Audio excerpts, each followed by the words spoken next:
Good evening students. तो आज हम लोग कोऑर्डिनेट ज्योमेट्री में आगे बढ़ते हैं। ऐसे तो पॉइंट जो टॉपिक था वो कंप्लीट हो चुका था, लेकिन थोड़ा सा उसमें कॉन्सेप्ट है और कुछ क्वेश्चंस करा देते हैं। Rotation of figure, last class में हम ट्रांसफॉर्मेशन और रिफ्लेक्शन पूरा कंप्लीट किए थे। आज रोटेशन के बारे में थोड़ा बताते हैं और फिर हम लोग आगे बढ़ेंगे। इसके बाद का चैप्टर लोकस है, उसको स्टार्ट करेंगे। ठीक है, तो हेडलाइंस लगाते हैं।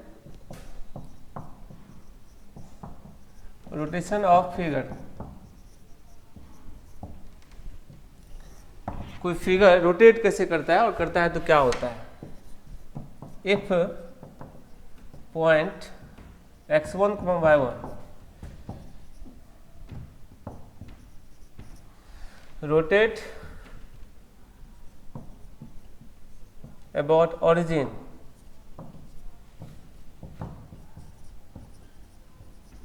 with angle theta in anti-clockwise direction,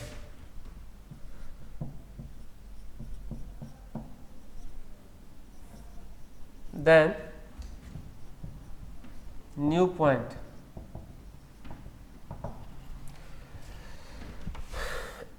जो x कोऑर्डिनेट होगा x cos theta minus x1 cos theta minus y1 sin theta,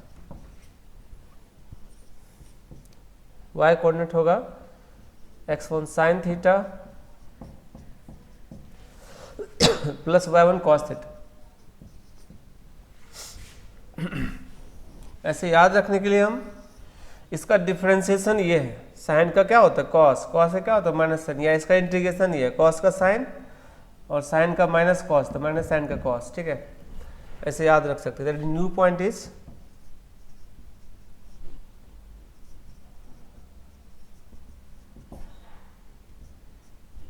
P dash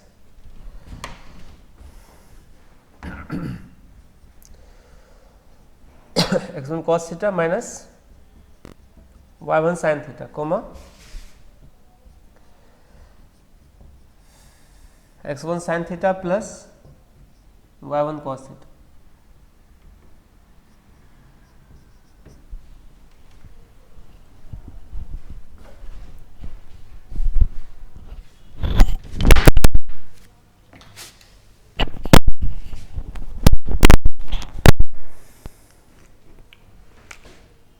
देखो फिगर में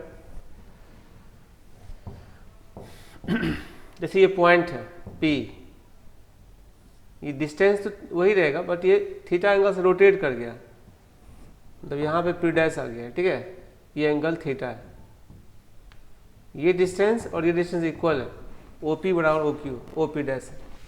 तो P का कोऑर्डिनेट था x1, y1 और P डैश के कोऑर्डिनेट लिखे हैं यहाँ पर। ठीक है, नीचे,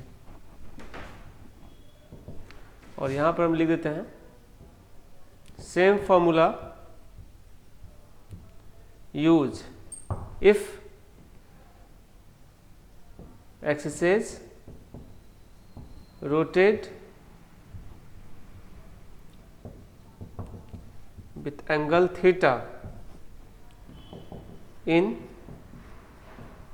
क्लॉकवाइज डायरेक्शन। एक्सिस अगर क्लॉकवाइज में रोटेट करेगा तो सेम फार्मूला को यूज करना हम लोगों को। ठीक है,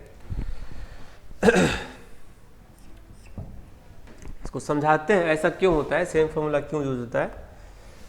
हम पिछले क्लास से ही ये बात बता रहे हैं कि कोई भी कर्व का या कोई भी पॉइंट का जो कोऑर्डिनेट होता है वो इस बात पर निर्भर करता है कि एक्स एक्सिस और वाई एक्सिस से उसका डिस्टेंस कितना है ना। तो चाहे एक्सिस रोटेट करे या पॉइंट रोटेट करे, ठीक है, समझ रहे हो, या एक्सिस ट्रांसफॉर्म करे या पॉइंट ट्रांसफॉर्म करे, है ना, सभी केस में फाइनली पोजीशन देखना होता है, एक्स और वाई एक्सिस के साथ क्या है, उसी अकॉर्डिंग काम करना होता है।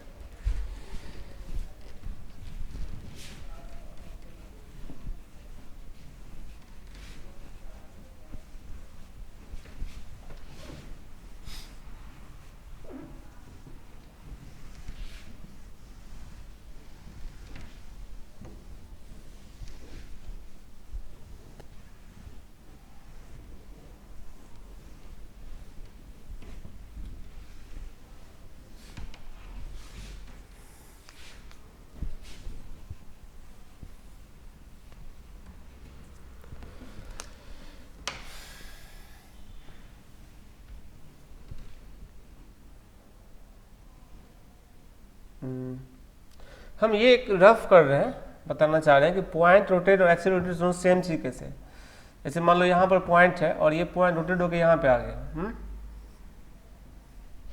ये पी डैश है। अभी तुम देख सकते हो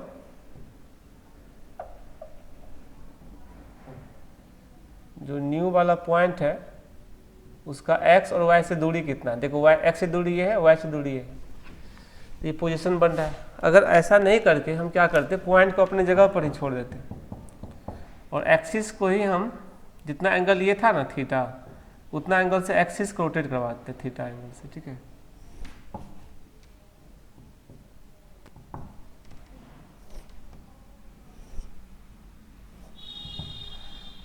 अब हम पुराना एक्सिस को मिटा देते हैं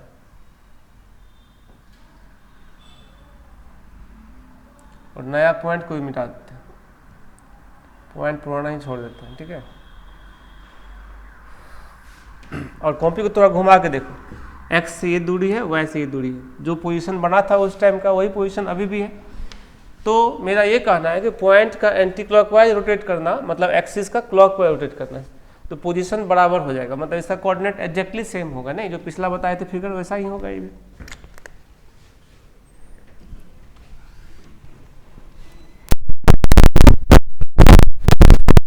यही काम करना होता है। जैसे एक क्वेश्चन करते हैं, if point 30 rotate about origin with angle 90 degree in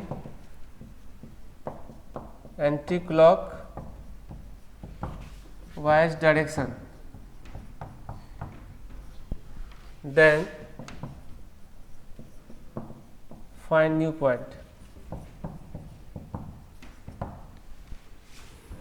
solution अगर हम फार्मूला से बनाते हैं तो एक्स कोऑर्डिनेट क्या होता है, x1 cos theta minus y1 sin theta. x1 कितना है 3 cos 90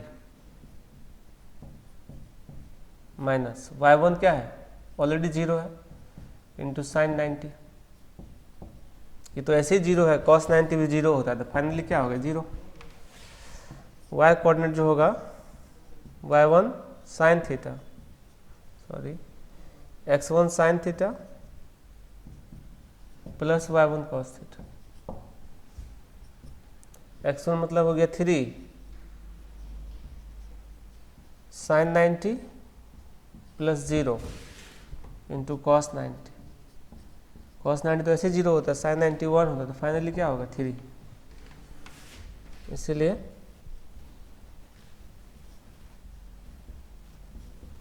न्यू पॉइंट इज 0, बाकी ये तो हम बिना फार्मूला का भी डायरेक्ट लिख सकते थे, जो कि स्टैंडर्ड पॉइंट था। ये देखो कैसे होता है।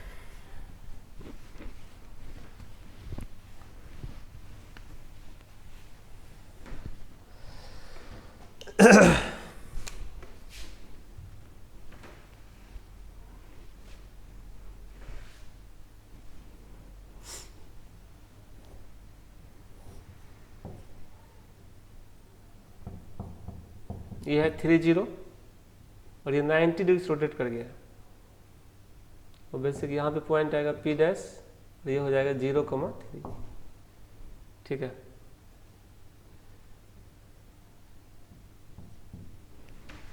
ऐसे क्लियर है और फार्मूला से भी आ गया है, ठीक है। एक और क्वेश्चन करते हैं, if 2 3 if point 2 3 rotate about origin with angle 45 degree in anti-clockwise direction,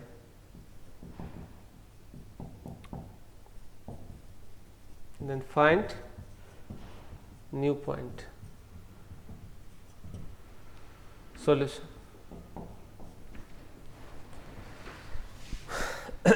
देखो एस कोऑर्डिनेट क्या होगा इसका, x1 cos थीटा, यानी x1 मीन्स क्या 2 cos 45 और -3 sin 45। तो ये तो 1/√2, ये भी 1/√2, 2 - 3 -1/√2 हो गई। और जो y कोऑर्डिनेट होगा 2 sin 45 + 3 cos 45, 2/√2 और 3/√2, 5/√2। ठीक है,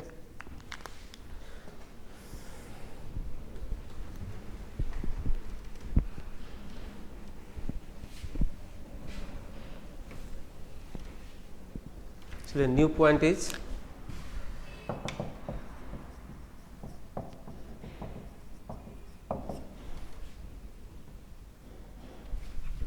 माइनस नहीं है, माइनस है, हाँ माइनस -1/√2, 5/√2, ये आंसर हो गया sir.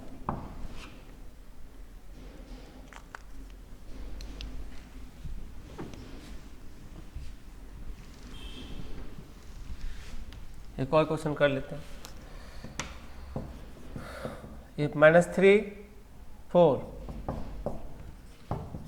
is given point and axis is rotate with angle 45 degree in clockwise direction, then find new point। Solution, axis clockwise करेगा तब यही फॉर्मूला यूज करते हैं। जो एस कोऑर्डिनेट होगा वो x1 cos theta -y1 sin theta था, मतलब x1 कितना है -3 cos 45 डिग्री -4 × sin 45, -3 -4 -7/√2।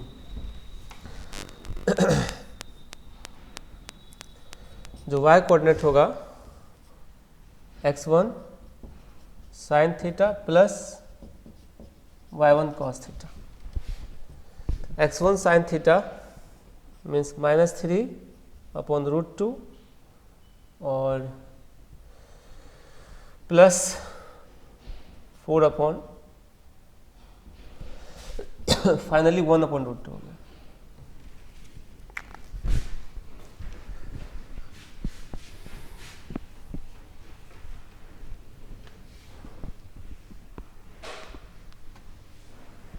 इसलिए न्यू पॉइंट इज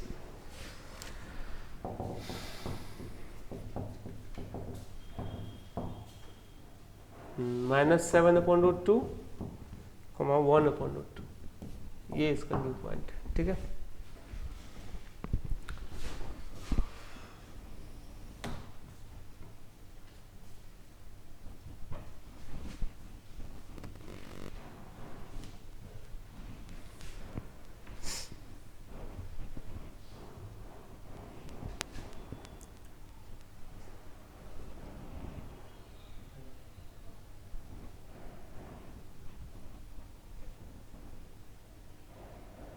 चलते हैं आगे और एक नोट बता दें।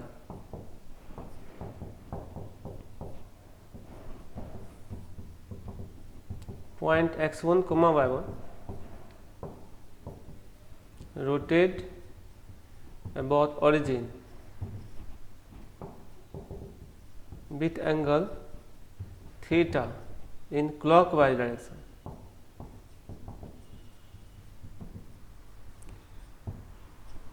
Then new point is, अगर पॉइंट क्लॉकवाइज डायरेक्शन रोटेट करेगा तो जो पिछला फार्मूला था ना, इस बार फायदा ये है हम लोगों को एक ही फार्मूला को याद रखना है, जो मेन फार्मूला बताए थे नहीं, तो उसी फार्मूला में थीटा की जगह माइनस थीटा पुट कर दोगे तो ये वाला कॉन्सेप्ट आ जाएगा। मतलब जिससे क्लॉकवाइज घूम रहा है पॉइंट, ठीक है ना, पॉइंट क्या घूम रहा है, क्लॉकवाइज घूम रहा है। तो क्लॉकवाइज घूम रहा है तो थीटा जब एंटी क्लॉकवाइज घूमता था तो ऐसे जा रहा था, क्लॉकवाइज घूम रहा था ऐसे आएगा। जो पिछला फार्मूला है उसमें थीटा की जगह माइनस थीटा रिप्लेस कर देंगे तो ऑलरेडी क्लॉकवाइज घूमना हो जाएगा पॉइंट का।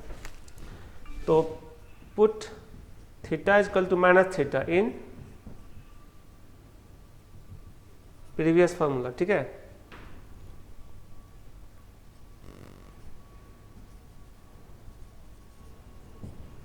तो इसका एक्स कोऑर्डिनेट क्या हो जाएगा, उसमें क्या था x1 cos थीटा, तो x1 cos of minus theta और minus y1 sin of minus theta. Solve करने पर क्या देगा, x1 cos थीटा, जो cos ऑफ माइनस थीटा बराबर cos थीटा होता है, और plus y1 sin theta. x1 cos theta plus y1 sin theta.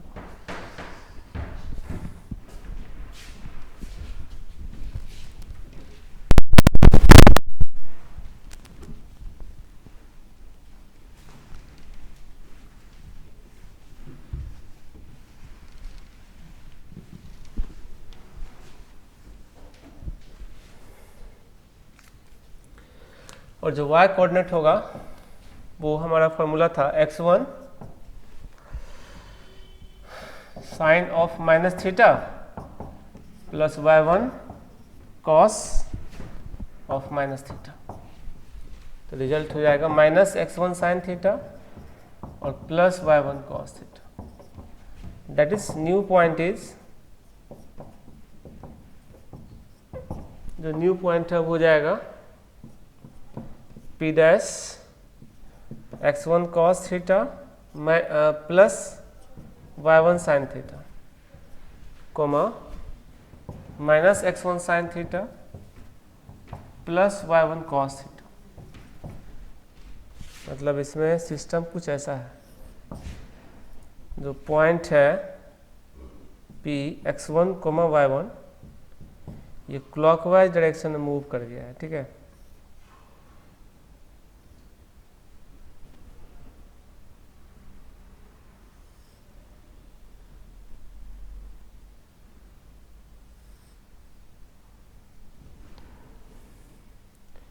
Theta angle से क्लॉकवाइज मूव किया है।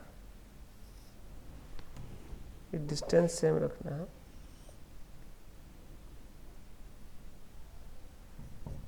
P dash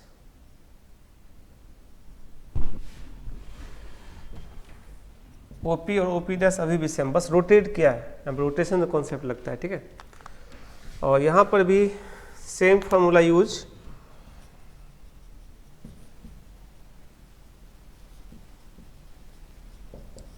if axis is rotate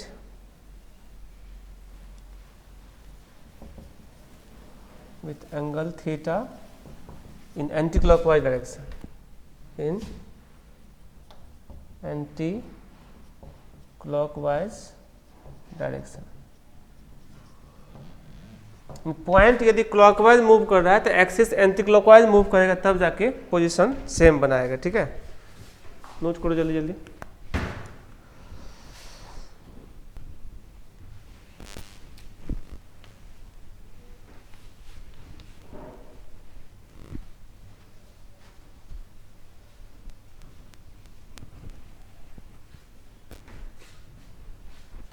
और ये जो है ना, अगर ऐसा कंडीशन रहेगा कि कोई एक पॉइंट है वो थीटा एंगल से एंटी क्लॉकवाइज में मूव करके चला गया और उसका कोऑर्डिनेट दिया हुआ है, देन फाइंड ओल्ड पॉइंट। तो ओल्ड पॉइंट निकालना है तो उसके लिए भी यही फॉर्मूला यूज करना है।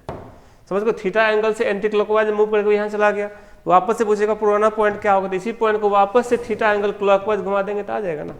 क्वेश्चन करवाते हैं इस पर। If 2, 3 is given point,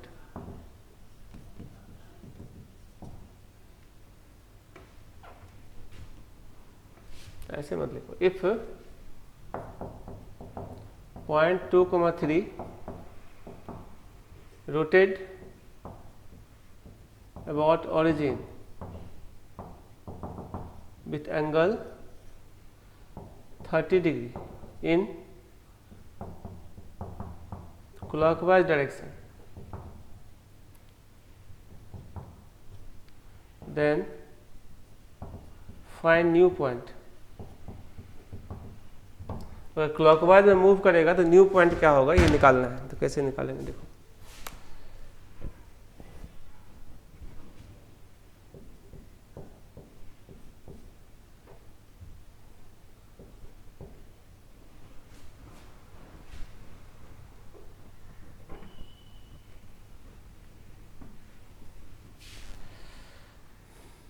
तो जो x कोऑर्डिनेट होगा वो हो जाएगा x1 cos theta plus y1 sin theta. Calculate करोगे तो x1 मतलब 2 इंटू कॉस कितना 30 डिग्री और प्लस y1 मतलब 3 इंटू साइन 30 डिग्री। तो cos 30 होता है √3/2, ठीक है। तो ये होगा √3 और प्लस ये 1/2 3/2, ठीक है। और जो y कोऑर्डिनेट होगा वो होगा -x1 sine theta plus y1 cos theta. तो मतलब -2 sine 30 degree plus 3 cos 30 degree, -2 into 1/2 plus 3 into √3/2। मतलब ये हो गया -1 plus 3 √3/2।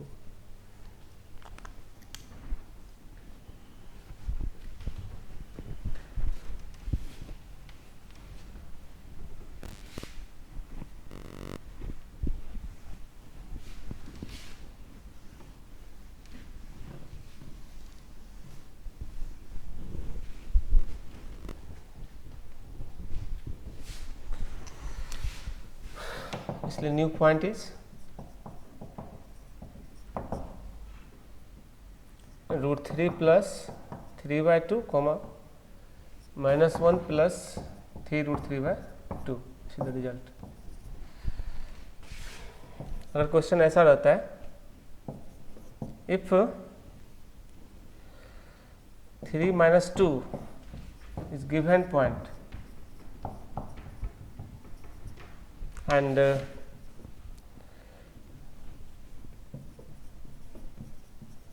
axis is rotate with angle 45 degree in anti-clockwise direction, anti-clockwise direction, then find new point. मतलब point अपने जगह पर ही है, एक्सिस एंटी क्लॉकवाइज से घूम गया। तो एक्सिस जब एंटी क्लॉकवाइज से घूमेगा तो पॉइंट को क्लॉकवाइज घुमा के बैलेंस करना पड़ेगा। तो ये सेम फार्मूला यूज होगा यहाँ पे, यानी जो पॉइंट का कोऑर्डिनेट होगा, एक्स कोऑर्डिनेट क्या हो जाएगा x1 cos theta, x1 means 3 into cos कितना 45 डिग्री और प्लस y1, तो प्लस मतलब क्या -2 इंटू साइन 45 डिग्री, 1/√2 1/√2। तो ये हो गया फाइनली 1/√2, 3/√2 2/√2। और y कोऑर्डिनेट जो होगा वो क्या होगा, देखो लिखा हुआ -x1 यानी माइनस कितना 3 इंटू साइन 45 डिग्री और प्लस y1 यानी -2 इंटू कॉस 45। तो भी माइनस ये तो -5/√2। इसलिए न्यू पॉइंट इज 1/√2 और -5/√2। आंसर हो गया।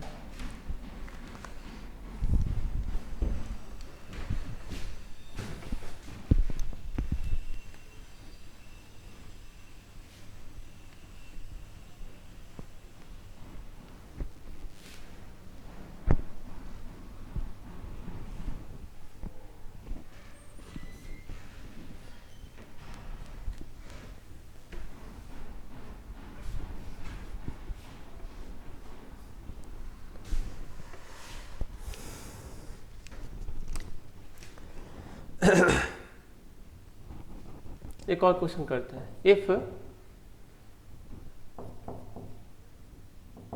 Point A rotate about origin with angle 45 degree in anti-clockwise direction, ठीक है, and new point becomes B3 4, then find point A. मतलब कोई पॉइंट है ए जो कि एंटी क्लॉकवाइज में मूव करके गया, वो बी पर पहुंचा 45 डिग्री एंगल से, तो पॉइंट ए का कोऑर्डिनेट क्या था? इसमें भी यही फॉर्मूला यूज करेंगे, ठीक है ना। मतलब जो बी पॉइंट को है वापस से क्लॉकवाइज 45 घुमा दोगे तो ए पर आ जाएगा। तो यहाँ से x कोऑर्डिनेट निकालने के लिए हम लिखेंगे 3 cos 45 डिग्री और +2 sin 45 डिग्री, यानी 5/√2। और y कोऑर्डिनेट निकालने के लिए हम लोग क्या यूज करेंगे?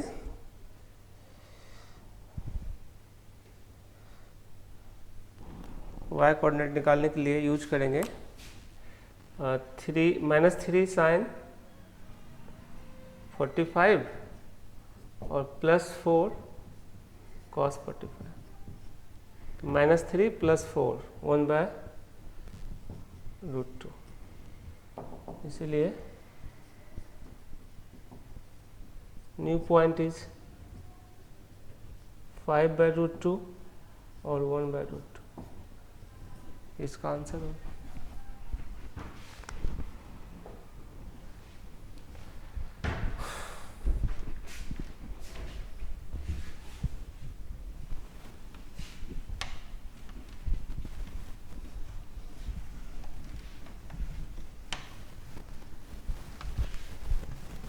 तो ये रोटेशन का कॉन्सेप्ट है जो कि हम लोग कंप्लीट किए हैं। एक क्वेश्चन करवाते हैं, आईआईटी में कैसे पूछा है वो बोला, ठीक है।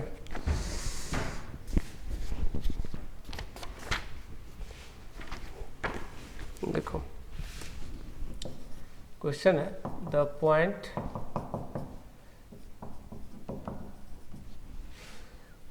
Four comma one undergoes the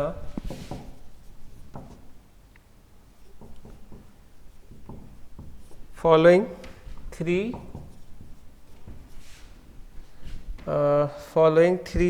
transformations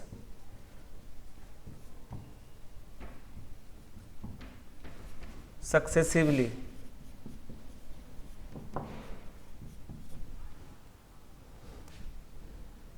ठीक है।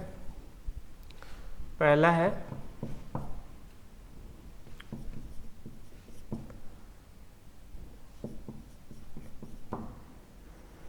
reflection about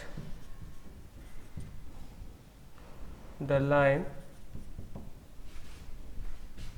y is equal to x। दूसरा है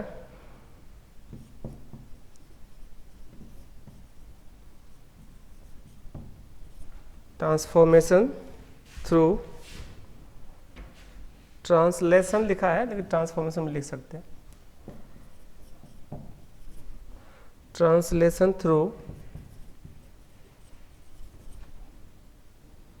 a distance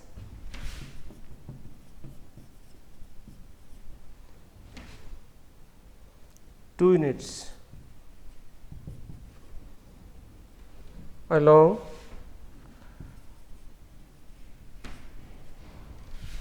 the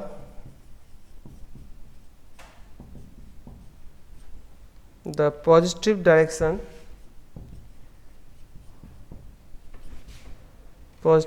of x axis।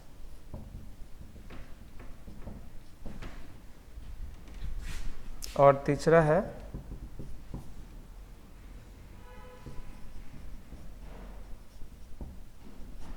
Rotation through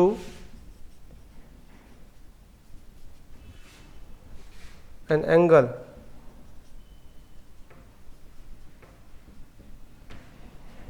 π/4 about the origin in counter clockwise direction.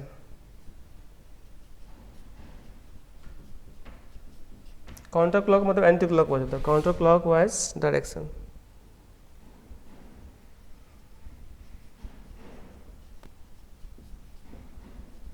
ये तो हो गया कैसे कैसे ट्रांसफॉर्म करेगा बारी बारी से वो, ठीक है। उसके बाद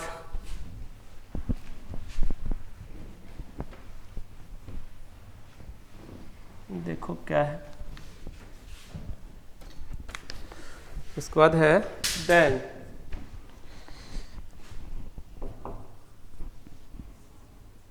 the final position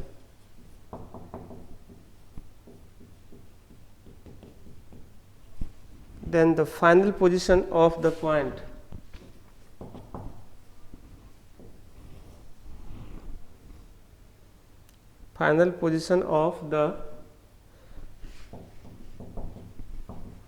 point is given by the coordinate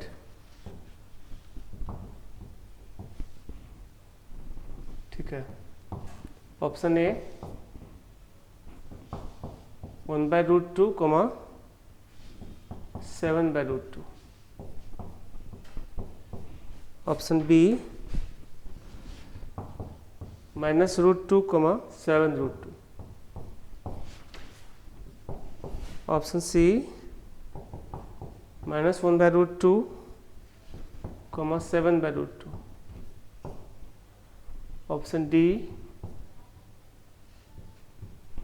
√2, 7√2। ये ऑप्शन है, ठीक है। तो देखो सॉल्यूशन कर रहे हैं, मतलब पॉइंट है 4, 1।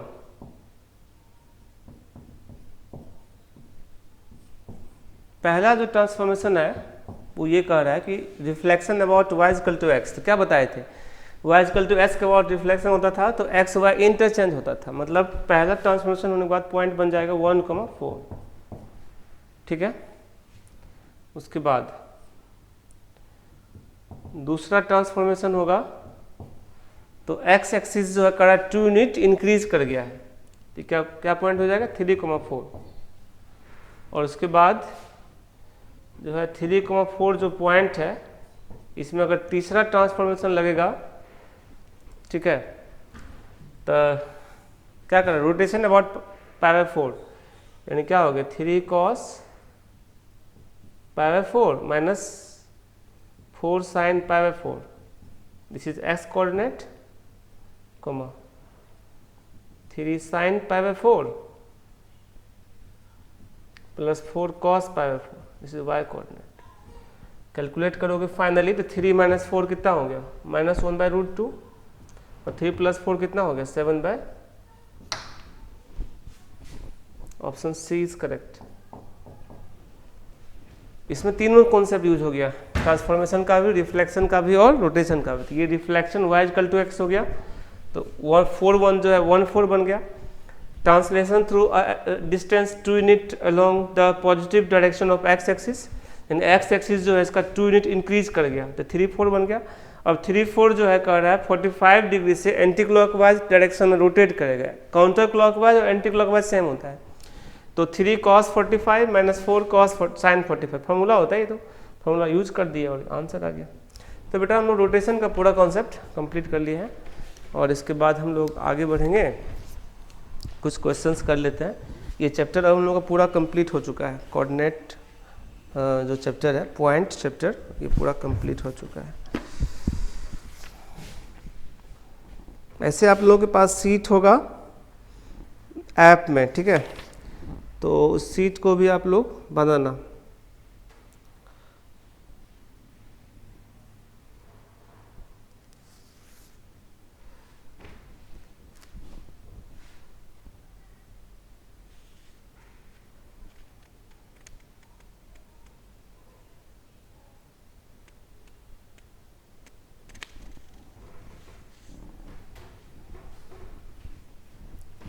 चलिए क्वेश्चन देखते हैं।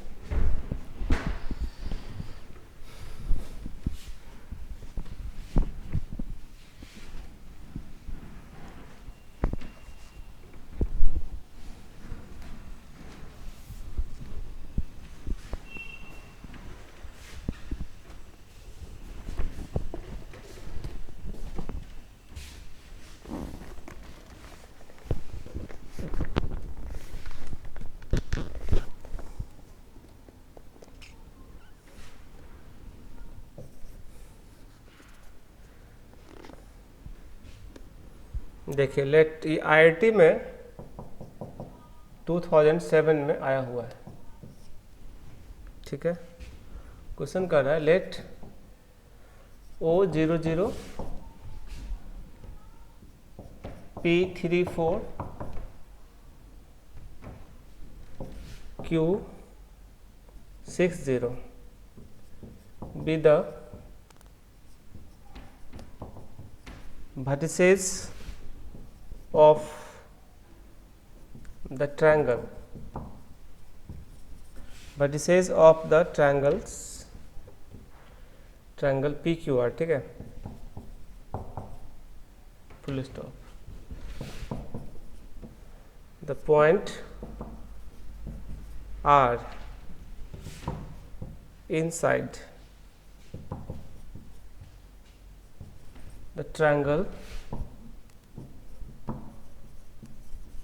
inside the triangle OPQ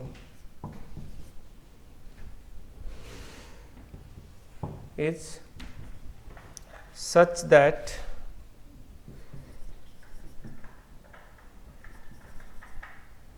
the triangles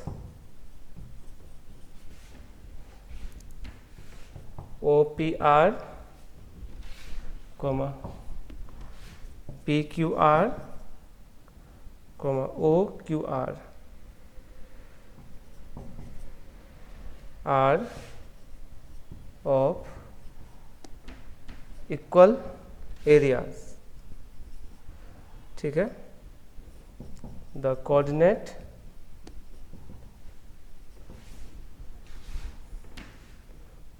of R, ठीक है, R ऑप्शन है 4/3, ऑप्शन बी 3,2/3, ऑप्शन सी 3,4/3 और ऑप्शन डी 4/3, 2/3, ठीक है। इसको नोट करो और सॉल्व करो। तो देखते हैं इस क्वेश्चन को हम लोग। ये खुद में एक कॉन्सेप्ट भी है, इसको समझना है ठीक से, इसीलिए क्वेश्चन करवा रहे हैं। पिछला क्वेश्चन तो बहुत अच्छा क्वेश्चन था, देखिए हम लोग जितना भी लेक्चर पीछे किए हैं, ट्रांसफॉर्मेशन, रिफ्लेक्शन, रोटेशन, वो सारा एक सिंगल क्वेश्चन में यूज हुआ था, ठीक है। ये भी कॉन्सेप्ट है। कोई भी ट्रायंगल है OPQ, तो 3 इक्वल एरियाज में इसको वही बांट सकता है जो इसका सेंट्रोइड हो। ये है ना सेंट्रोइड। तो कौन सा ट्रायंगल बन रहा है देखो, OPR, मतलब ये एक ट्रायंगल बना, फिर ट्रायंगल PQR, ये एक ट्रायंगल बना,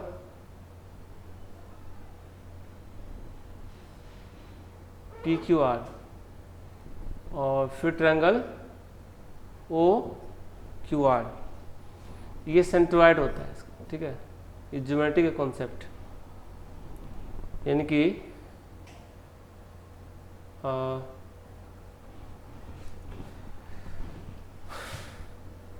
area of triangle O P R बराबर area of triangle P Q R बराबर area of triangle O Q R. ये तभी संभव होगा R is centroid of the triangle O P Q. बस आर के कोऑर्डिनेट निकाल दो। आर मतलब क्या है, सेंट्रॉइड, मतलब क्या हो जाएगा, ओ का कोऑर्डिनेट दिया हुआ है 0 0, पी का कोऑर्डिनेट दिया हुआ है 3 4 और इसका दिया हुआ है 6 0। तीनों का एस कोऑर्डिनेट का sum by 3, 0 + 3 + 6 by 3, 0 + 4 + 0 by 3। Finally जो आंसर हो गया 9/3 यानी 3 और 4/3, 3, 4/3। Option C is correct.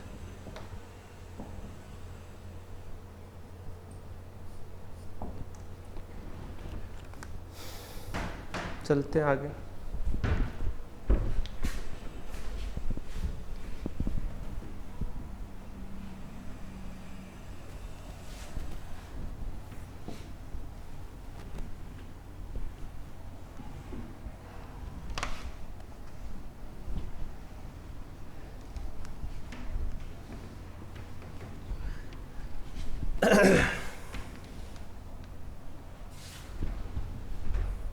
देखो बुआ, एक कॉन्सेप्ट बता रहे हैं लोगों को, ठीक है।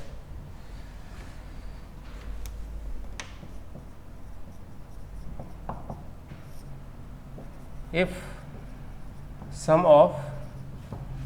algebraic sum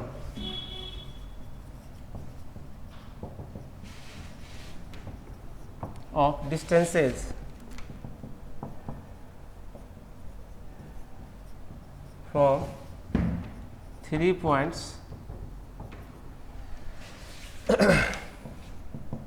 x1 y1, x2 y2 and x3 y3,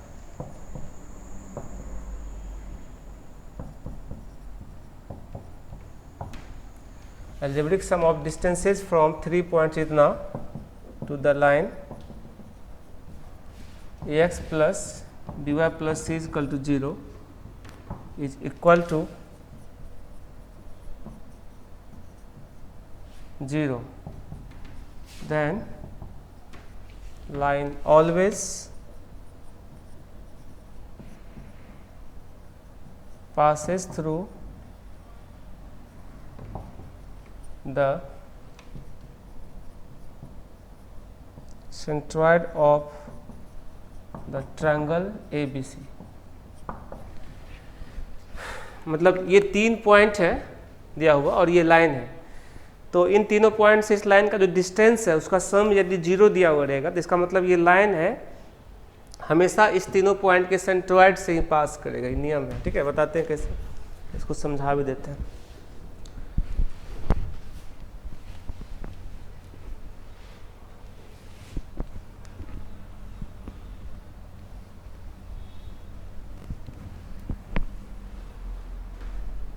देखो, जैसे कोई लाइन है ax plus by plus c is equal to 0, यहाँ पॉइंट a है x1, y1,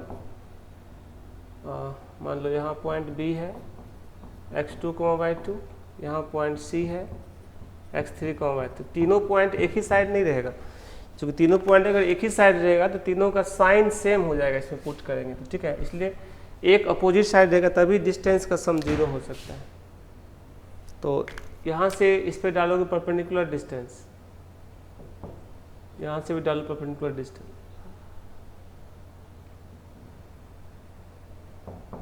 और यहाँ से भी डालो। इन तीनों का डिस्टेंस बड़ा 0 है, D1, D2 और D3 0 दिया हुआ है। और यहाँ मॉडुलस नहीं लगाना क्योंकि अलजेब्रिक सम निकालना है, तो इसी कारण से, ठीक है। ये डिस्टेंस निकालोगे तो क्या होगा, ax1 plus by1 plus c under root of a² plus B square plus A x two plus B y two plus C under root of A square plus B square plus A x three plus B y three plus C under root of A square plus B square.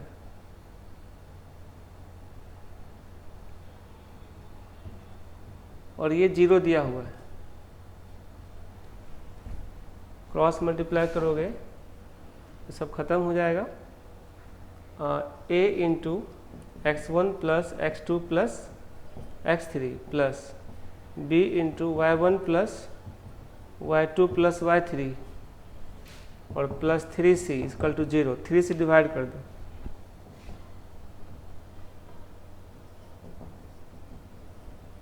Divided by three in both side.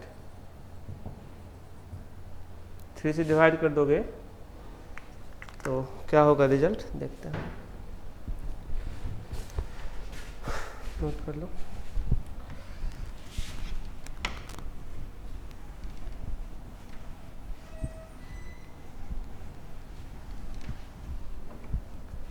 तो result हो जाएगा a into x one plus x two plus x three by three, B into Y one plus Y two plus Y three by three plus C equal to zero. इसका मतलब है कि जो line है उसमें अगर हम x one plus x two plus x three by three एस के जगह पर और वाई की जगह पर y one plus Y two plus Y three अगर पुट करेंगे तो क्या जीरो होगा। इसका मतलब है कि वो जो लाइन है वो इस पॉइंट से पास कर रहा है, सेंट्रोइड से। इसीलिए line A X plus B Y plus C बराबर zero passes through the centroid of the triangle ABC। इस सेंट्रोइड का कोऑर्डिनेट होता है, एक्स कोऑर्डिनेट क्या होता है, X one X two X three by three, Y coordinate होता है Y one plus Y two plus Y three by three, उसे पास कर रहा है। इसी पर देखो क्वेश्चन एक था आईआईटी में ही पूछा हुआ, उसको करवाते हैं, तुम्हारे ऐप पर भी एक क्वेश्चन होगा।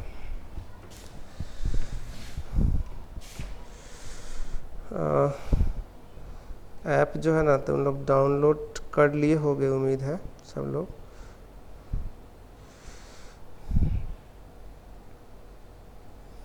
ऐप में खोलना, उसमें स्टडी मटेरियल का ऑप्शन होगा स्टार्टिंग में, उसको खोलना, उसके बाद जाना कोऑर्डिनेट में, ठीक है। कोऑर्डिनेट को खोलना, उसमें 4 चैप्टर्स दिया हुआ है, उसमें से एक चैप्टर होगा पॉइंट एंड लोकस, वो खोलना।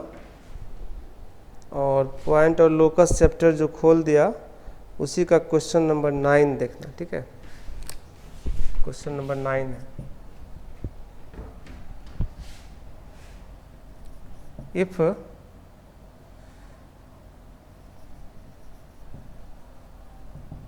algebraic sum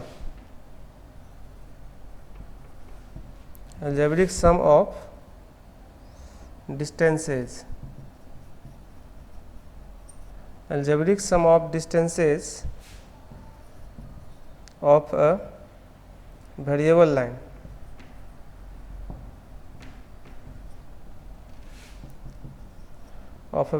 line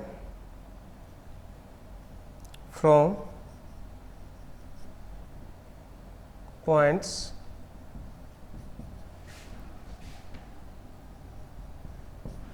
2 0 0 2 and -2 -2 is 0, then the line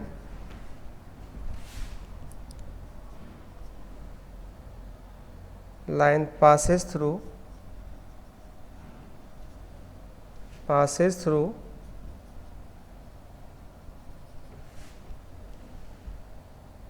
the fixed point.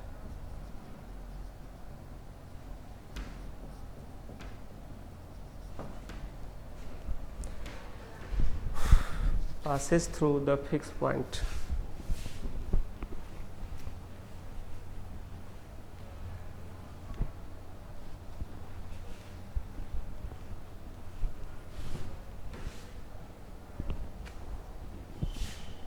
Options दिया हुआ -1 1 -1 -1। ऑप्शन बी है 1 1, ऑप्शन सी है 2 2 और ऑप्शन डी है 0 0। तो सॉल्यूशन में क्या करोगे, बस सेंट्रोइड निकाल देना, यानी line passes through the centroid of the triangle with vertices जो भी दिया हुआ है 2 0 0 2 एंड -2 -2। तो सेंट्रोइड निकाल दो, सबको ऐड करो, 0 हो गया, y कोऑर्डिनेट ऐड करो भी 0 हो गया, 0 0, यानी ऑप्शन डी इज करेक्ट। समझ गया ना। तो अगर हम ये कॉन्सेप्ट नहीं पढ़े होते तो ये क्वेश्चन बना पाना हमारे लिए मुश्किल था, ठीक है। तो हर कॉन्सेप्ट को बढ़िया से सीखना है और समझना है, ठीक है। चलिए कुछ और कॉन्सेप्ट डिस्कस कर लेते हैं।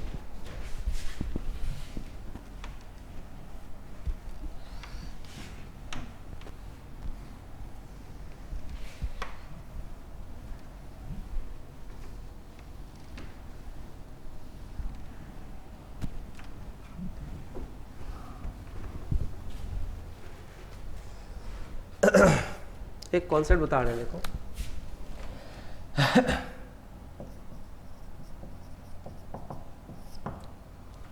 कोई सर्कल है जिसका कि रेडियस r है,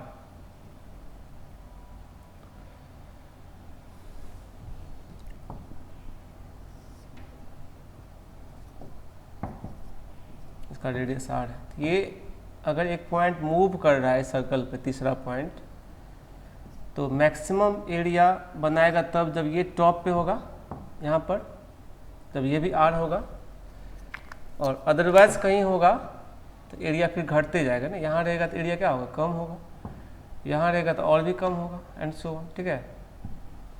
यहाँ हम लिख दे रहे हैं ए और बी फिक्स्ड पॉइंट रहेगा, ठीक है, दोनों दिया हुआ रहेगा, मतलब x1 y1 और x2 y2 फिक्स पॉइंट, और ये एंगल भी 90 डिग्री दिया रहेगा। यहाँ हम देते हैं A x1 y1 and B x2 y2 are two given fixed points and C is the point such that angle ACB is equal to 90 degree। ये फिक्स्ड है कि 90 डिग्री रहेगा। देन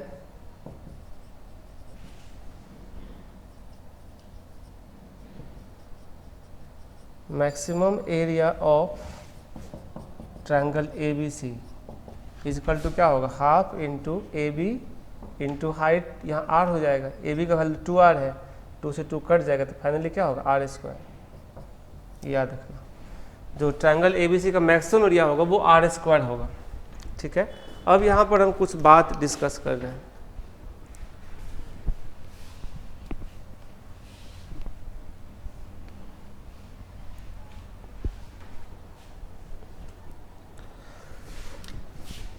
इसी को समझना, इफ एरिया ऑफ ट्रायंगल, सब condition वही दिया हुआ है, ठीक है। Triangle ABC is equal to R² दिया हुआ है, देन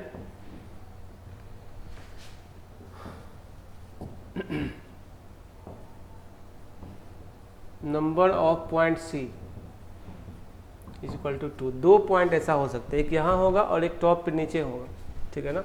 फिगर में यहाँ समझा देते हैं। ए और बी तो फिक्स पॉइंट है, तब तीसरा पॉइंट C एक यहाँ हो सकता है और एक यहाँ भी हो सकता है, दोनों का एरिया सेम होगा, हाइट तो सेम है ना दोनों का, इसीलिए। ठीक है, C1 C2 कर लेते हैं। If area of triangle ABC is less than R square, R square से कुछ छोटा दिया हुआ रहेगा, then number of point C is equal to 4। 4 point होगा C का, वो कैसे होगा देखो।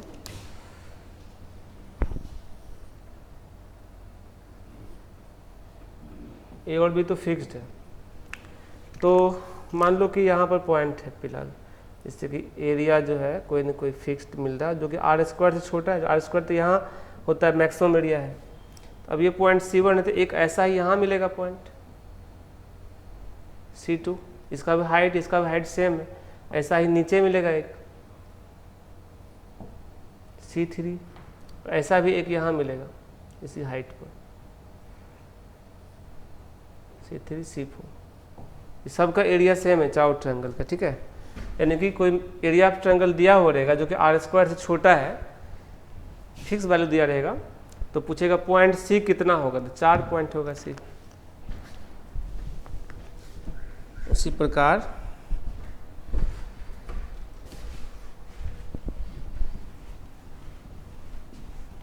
अगर एरिया ऑफ ट्रायंगल ABC जो है वो ग्रेटर देन R स्क्वायर है, then number of point C equal to, तो एक भी पॉइंट ऐसा पॉसिबल नहीं है। ठीक है, कैसे देखो, चूंकि जब R स्क्वायर से ज़्यादा, मैक्सिमम एरिया से ज़्यादा तो हो ही नहीं सकता है, तो फिगर भी क्या बनाना है इसमें। ठीक है, मैक्सिमम एरिया चूंकि R स्क्वायर है और कह रहा है जो गिवन एरिया वो R स्क्वायर से भी ज़्यादा, तो ऐसा कोई पॉइंट पॉसिबल नहीं है 90 डिग्री बना करके R स्क्वायर ज़्यादा एरिया हो जाए। इस पर एक क्वेश्चन कर लेते हैं। If A -2 0 and B 2 0 are 2 points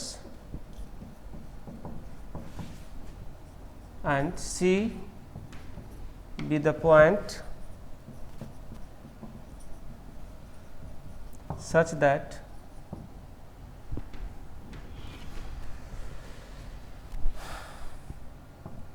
angle ACB is equal to 90 degree and then find number of point C if 3 question देगा। Area of triangle ABC is equal to 5। Question number 2, area of triangle ABC is equal to 3। और question number 3, area of triangle ABC is equal to 4। और तो तुम clear कर सकते हो यहाँ पे, चूँकि R का मतलब क्या होगा, हमेशा जो R होगा ना वो AB/2 होता है रेडियस। AB डायमीटर होगा, AB/2 करेंगे तो AB यहाँ पे क्या होगा, डिस्टेंस फॉर्मूला होगा, तो 4/2 × 2, तो maximum area of triangle ABC वो हो रहा है 4 R स्क्वायर फार्मूला से। ठीक है, तो अब अगर 4 से बड़ा है तो एक भी C नहीं होगा, 4 से छोटा है तो 4 C होगा, 4 के बराबर है तो 2 होगा, है ना। आंसर क्लियर है।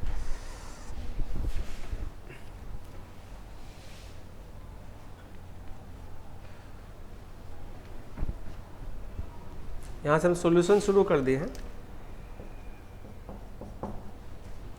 और पहला क्वेश्चन का बात करें तो एरिया ऑफ ट्रायंगल ABC जो है वो दिया है 5, दिस इज ग्रेटर देन 4, इसीलिए number of point C is equal to 0, एक भी पॉइंट नहीं होगा। दूसरा क्वेश्चन का बात करें, area of triangle ABC is equal to दिया है 3, दिस इज लेस देन 4, तो यहाँ पर number of point C is equal to क्या होगा, 4।